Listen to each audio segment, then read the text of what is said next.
Olá, turma! Bem-vindos a mais uma aula de língua portuguesa. Eu sou o professor Denilson e vou acompanhar vocês neste momento. O que nós teremos para esta aula? Nesta aula teremos revisão e avaliação. Então vamos relembrar alguns conteúdos que já foram estudados para que vocês possam realizar uma boa avaliação. Então vamos à nossa revisão.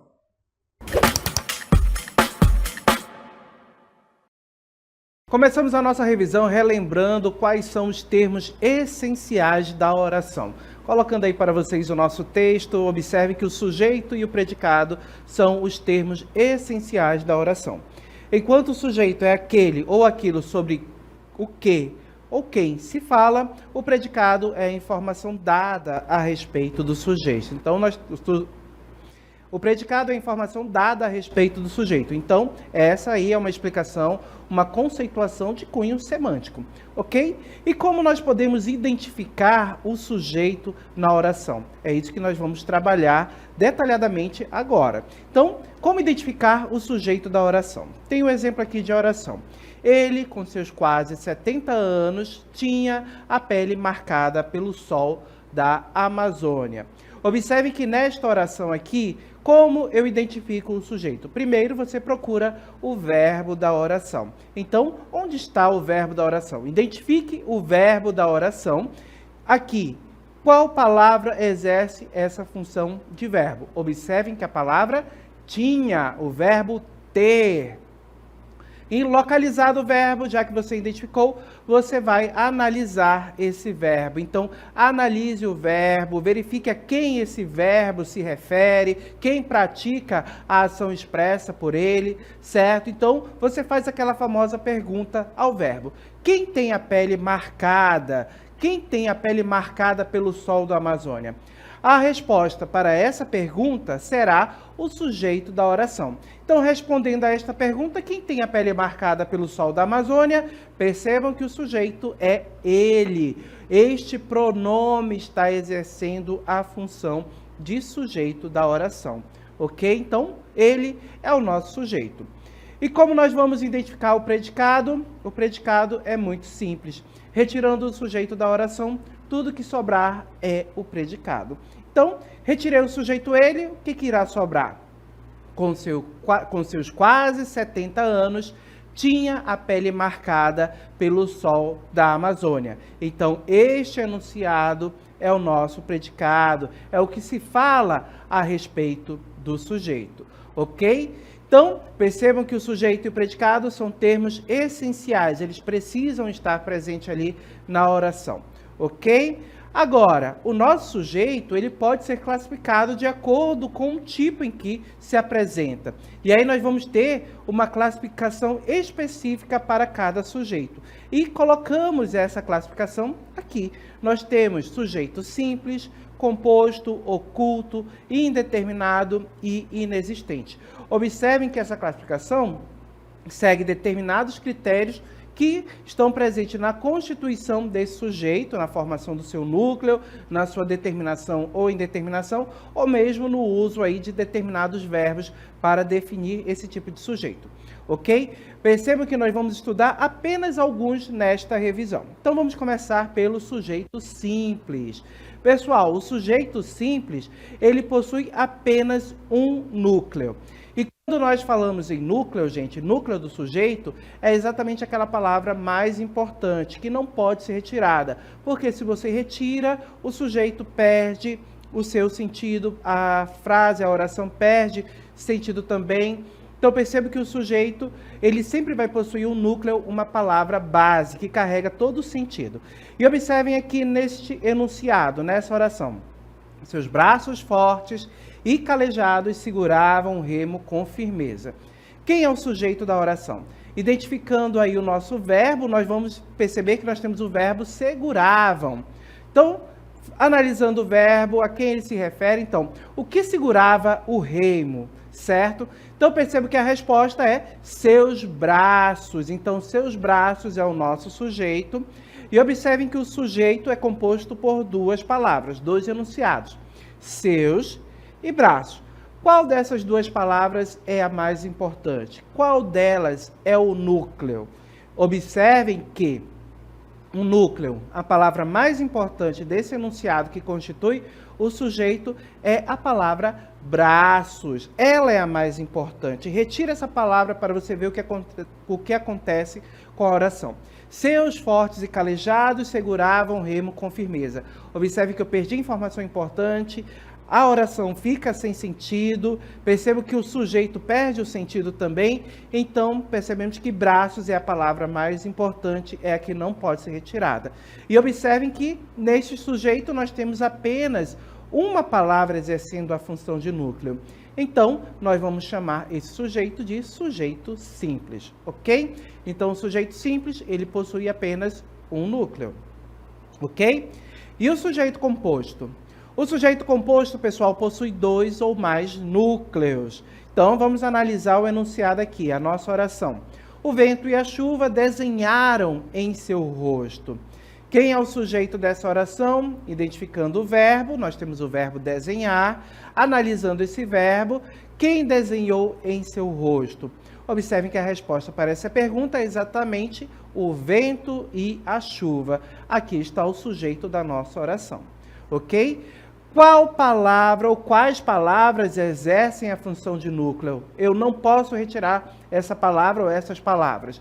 Observem que aqui eu vou ter os enunciados o, vento e a chuva formando o nosso sujeito, ok?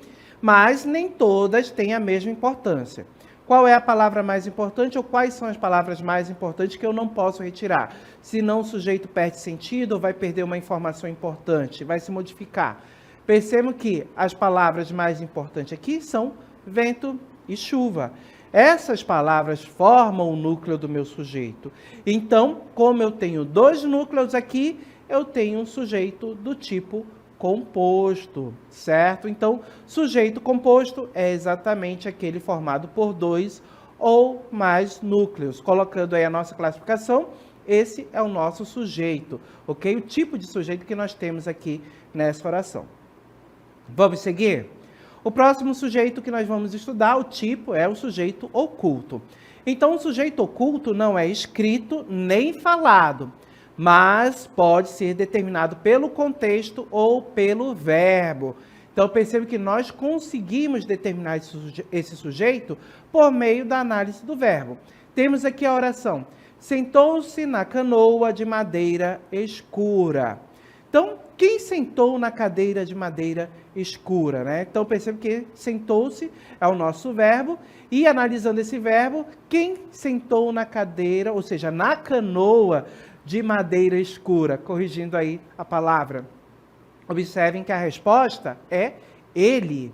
Mas observem que ele não está escrito aqui nesta oração. Nós não temos a escrita dessa palavra, mas nós conseguimos determinar essa palavra por meio da análise do verbo, certo? Então percebo que o verbo não está escrito, o sujeito não está escrito. O verbo está na terceira pessoa do singular e me ajudou a identificar exatamente o pronome ele, que exerce essa função de sujeito. Então, observe que o sujeito não está escrito, mas eu consegui determinar, então eu tenho um sujeito oculto aqui nesta oração. Então, o sujeito oculto é aquele que não vem escrito, não é falado, mas eu consigo determinar por meio do verbo, por meio do contexto, ok? E o sujeito indeterminado? Então, sujeito indeterminado, gente, é aquele que não se pode determinar, nem pelo contexto, nem pela terminação do verbo, pela análise do verbo. Então, percebo que nós não conseguimos dizer especificamente quem é o sujeito nessas orações. Fecharam a porta. Quem fechou a porta? Foi José? Foi a Maria? Foi o João e a Maria? Então, percebo que não é possível determinar, dizer especificamente quem é o sujeito nessa oração. Então, temos um sujeito indeterminado. Percebam que com o sujeito indeterminado, o verbo vai ficar na terceira pessoa do plural, certo? E com o verbo na terceira pessoa do plural, sem a determinação de um sujeito, sem dizer especificamente quem é, eu vou ter um sujeito indeterminado. Outra forma de indeterminar o sujeito é quando eu tenho um verbo na terceira pessoa do singular, mais a partícula si. Precisa-se de ajudante. Quem precisa de ajudante? Percebo que eu não consigo determinar. Então, eu tenho um sujeito indeterminado, mais uma vez aqui, nesta segunda oração, neste segundo exemplo. Ok? Então, sujeito indeterminado, não vem escrito e não é possível determinar, dizer especificamente quem é. Como a gente pode determinar o sujeito? Utilizando o verbo na terceira pessoa do plural, sem fazer referência a nenhum sujeito, ou colocando o verbo na terceira pessoa do singular, mais a partícula se. Ok?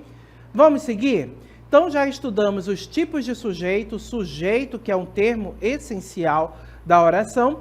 Agora, nós vamos estudar um tipo de oração subordinada, que é exatamente a oração subordinada adjetiva, aquela que tem a função de adjetivo e atribui determinada característica, qualidade ou informação a um termo da oração principal. Colocando aí o nosso texto, as orações subordinadas adjetivas exercem a função de adjunta de nominal, função própria de adjetivos. E por ser uma adjunta de nominal, ela se relaciona a um nome e vem próxima a esse nome, junto a esse nome. E aí nós vamos ter uma característica marcante para essa oração subordinada adjetiva. Então, percebam que a oração subordinada adjetiva é uma oração que possui um verbo, é introduzida por um pronome relativo, como o pronome relativo que, o pronome relativo quem, qual, cujo. Então, a oração subordinada adjetiva pode ser introduzida por esses pronomes aí relativos, ok? E também ela funciona como um adjetivo, determinando um termo da oração principal, como já havia mencionado. E aí vamos observar que, de acordo com a relação que ela estabelece com o termo, com o sentido que ela estabelece, nós vamos ter dois tipos de oração subordinada adjetiva. E quais são esses tipos? Colocando aí para vocês, olha só. Na relação que estabelece com o termo que caracteriza, a oração subordinada adjetiva pode atuar de duas maneiras diversas. Ela pode restringir o sentido do termo antecedente, individualizando. Então, nós teríamos uma oração subordinada adjetiva restritiva, ou ela pode realçar um detalhe ou amplificar dados sobre o antecedente, acrescentando uma informação que já é de conhecimento geral ou que se aplica a todos. E aí nós teríamos uma oração subordinada adjetiva explicativa. Em síntese, uma vai restringir, a restritiva, vai restringir, vai particularizar, vai falar apenas de uma parte daquele termo. A outra vai explicar, acrescentar uma informação e generalizar, ou seja, atribuir a ideia a todos os elementos que compõem aquele conjunto. Vamos compreender melhor? Então, vamos aí estudar cada uma delas separada. A oração subordinada adjetiva explicativa, quais são as características? Ela sempre será separada por vírgulas, certo? Então, é a característica mais marcante dela. A informação com relação ao sentido, a informação que ela traz é um detalhe a mais sobre o substantivo, certo? Algo que já é de conhecimento geral ou que se aplica a todos do grupo. Outra informação importante com relação ao sentido, que vai ser colocado por meio aí do uso das vírgulas. A vírgula significa que a informação se aplica a tudo que está sendo falado. Então, vamos ao exemplo que fica mais claro. Os brasileiros, que são um povo acolhedor, devem preservar sua cultura. Temos aqui o período composto por subordinação. Observem que temos duas orações. A primeira oração, os brasileiros devem preservar sua cultura, e a outra oração, a segunda, que são um povo acolhedor, ok? As duas orações possuem verbo, por isso são orações. Agora, qual delas é uma oração subordinada adjetiva? Perceba que a oração subordinada adjetiva sempre é iniciada por um pronome relativo. Onde está o pronome relativo? Ali na oração, que são um povo acolhedor. Então, o que é um pronome relativo, então ele inicia a nossa oração. E está aqui a nossa oração subordinada adjetiva, e ela é do tipo explicativa. Observem que, característica marcante, eu tenho o uso das vírgulas, isolando essa oração. Agora, com relação ao sentido, percebam Quem é o povo acolhedor? É os brasileiros. Então, essa oração está se referindo ao termo brasileiros, a palavra brasileiros, que está presente aí na oração principal, certo? Então, termos brasileiros é o termo que está sendo determinado pela oração subordinada adjetiva explicativa. E percebam, todo brasileiro é acolhedor ou apenas uma parte? Com relação ao sentido agora, percebam que com uma oração subordinada adjetiva explicativa, eu tenho a ideia de que todo cidadão brasileiro é acolhedor, certo? É uma pessoa acolhedora. Então, percebo que a ideia de acolher é uma característica atribuída a todo brasileiro, certo? Então, com relação ao sentido, observem que a oração subordinada adjetiva explicativa aplica essa ideia de acolhimento, de ser acolhedor, a todo cidadão brasileiro. Ok? Então, percebo que aqui está generalizando, ela está explicando, acrescentando uma informação interessante em relação ao brasileiro, ok? Ao povo brasileiro, a ideia que nós temos aí de acolhimento, certo? Se eu não tivesse a vírgula, eu teria uma oração subordinada adjetiva restritiva, e aí nós teríamos um sentido diferente, certo? Nós teríamos uma restrição. Apenas uma parte desses brasileiros seria acolhedora, ok? E aí, já que mencionamos em oração subordinada adjetiva restritiva, vamos estudar e verificar mais um exemplo aqui com relação a esse tipo de oração. As orações subordinadas adjetivas restritivas, gente, quais são as características? Primeira delas, nunca são separadas por vírgulas, então elas não possuem vírgula. A informação restringe, agora com relação ao sentido. A informação restringe, limita ou especifica o substantivo, separando uma parte dele das demais. Então, percebam que a ideia que a oração trouxer não se aplica a todo mundo.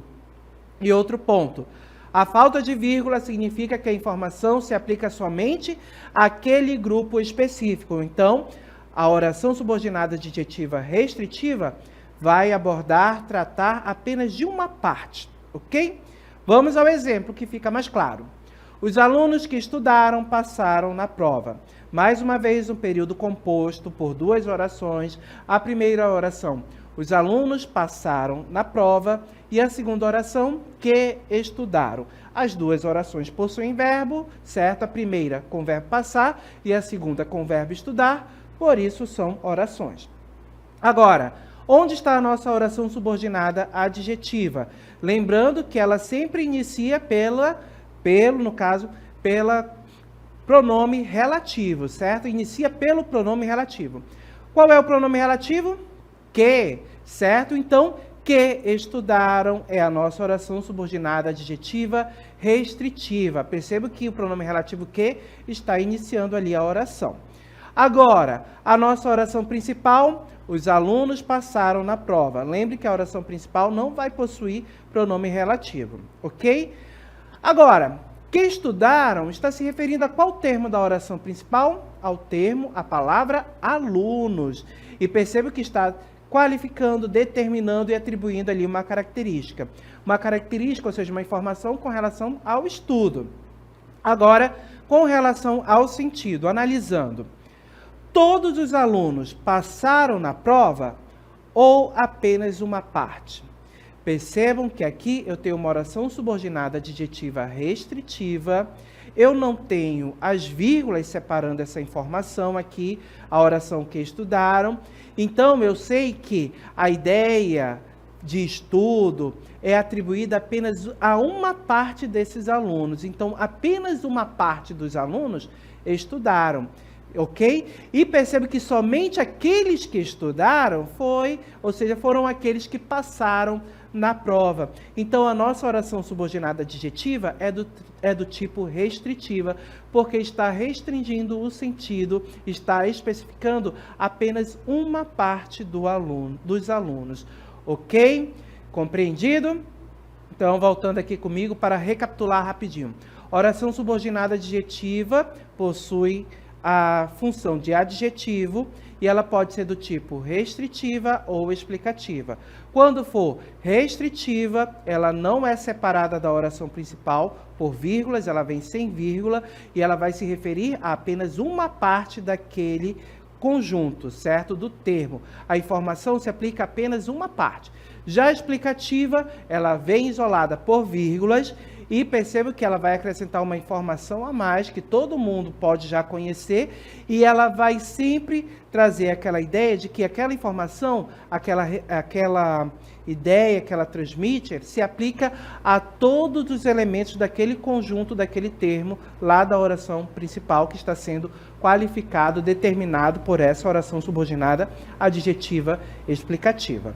Ok, gente? Dito isso, vamos finalizar a nossa revisão aqui.